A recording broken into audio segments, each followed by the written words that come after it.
Human rights is, geez, that's a good question. Human rights. Well, that's a tough one. Wow. I don't even know how to give that a definition. I would probably have to do a little bit of homework or something. Yeah, any right that I think just as a normal, human, The rights that humans have. Oh, that's a very large debate. Menneskeret kan betyde mange ting. Tú le puedes preguntar a 20 personas y te van a dar 20 diferentes opiniones. Non saprei, una domanda complicatissima. Yes, we just take them for granted that they're there, but we don't even consider what they are.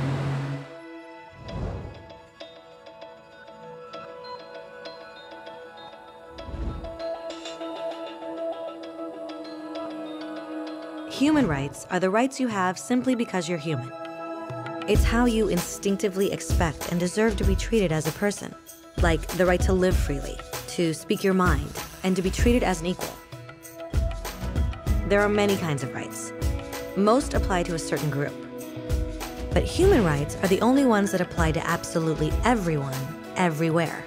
That means kids, old people, poor people, basketball players, garbage men, rappers, teachers, Africans, Indians, Albanians, Christians, Muslims, Kabbalists, atheists, your mom, your dad, your next door neighbor, and you all have the exact same human rights. In other words, they're universal. But the question remains, what are they? Name the human rights? What the human rights are? The right to live. Equality between all peoples. Right to religion, the right to... Is there supposed to be a list somewhere I should be aware of?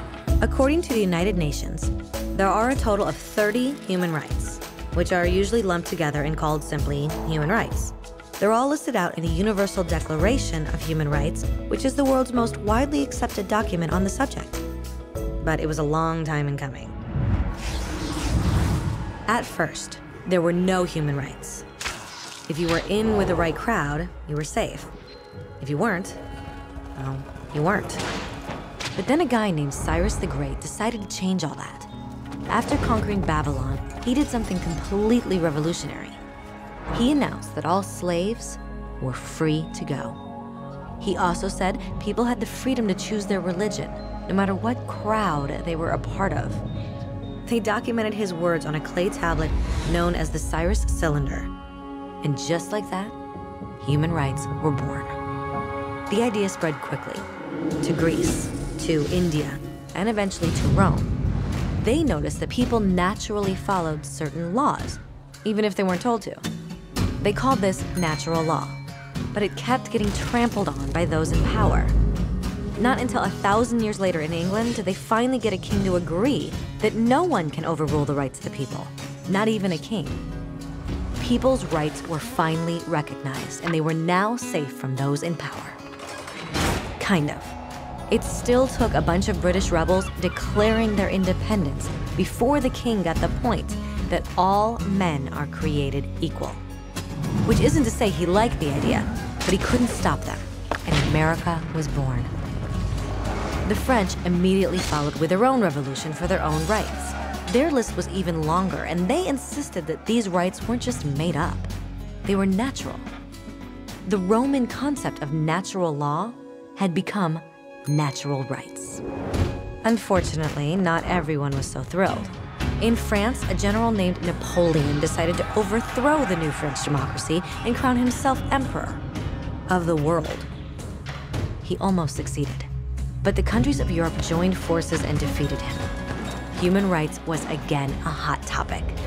They drew up international agreements, broadly granting many rights across Europe. But only across Europe. The rest of the world somehow still didn't qualify.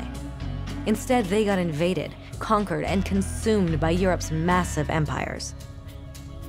But then a young lawyer from India decided enough was enough.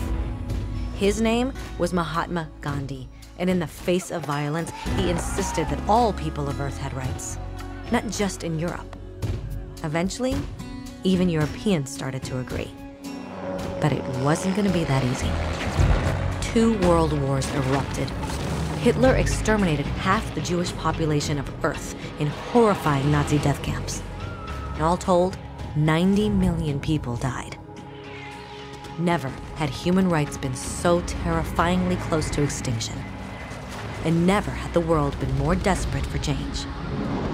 So the countries of Earth banded together and formed the United Nations.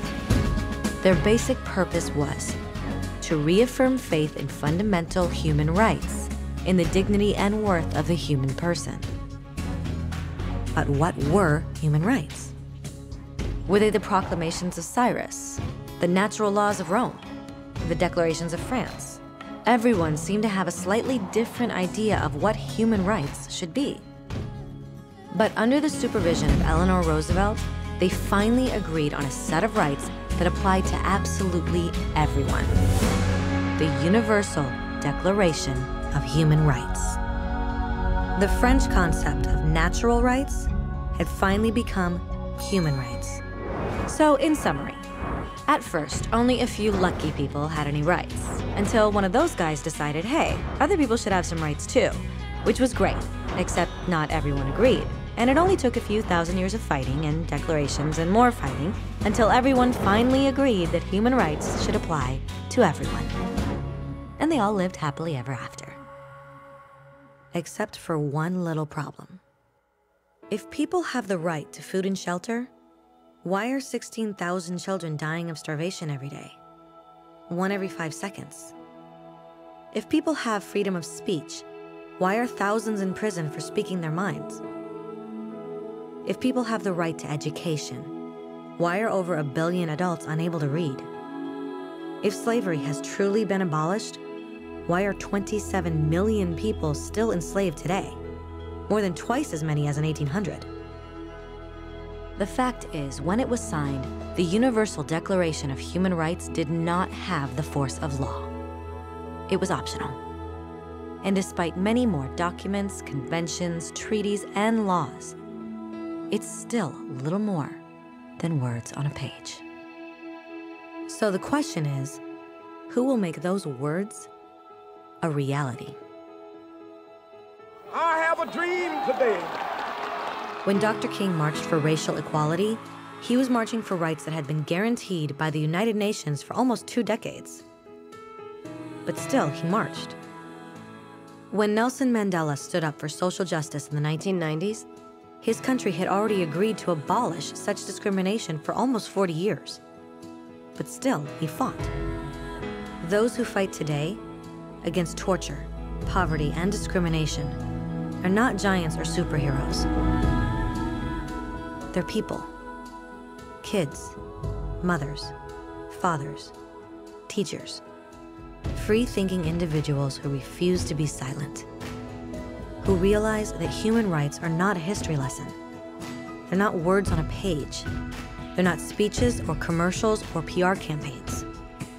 They are the choices we make every day as human beings. They are the responsibility we all share to respect each other, to help each other, and to protect those in need. As Eleanor Roosevelt said, where, after all, do universal human rights begin? In small places close to home. So close and so small that they cannot be seen on any maps of the world. Yet they are the world of the individual person, the neighborhood he lives in, the school or college he attends, the factory, farm, or office where he works. Such are the places where every man, woman, and child seeks equal justice, equal opportunity, equal dignity without discrimination. Unless these rights have meaning there, they have little meaning anywhere.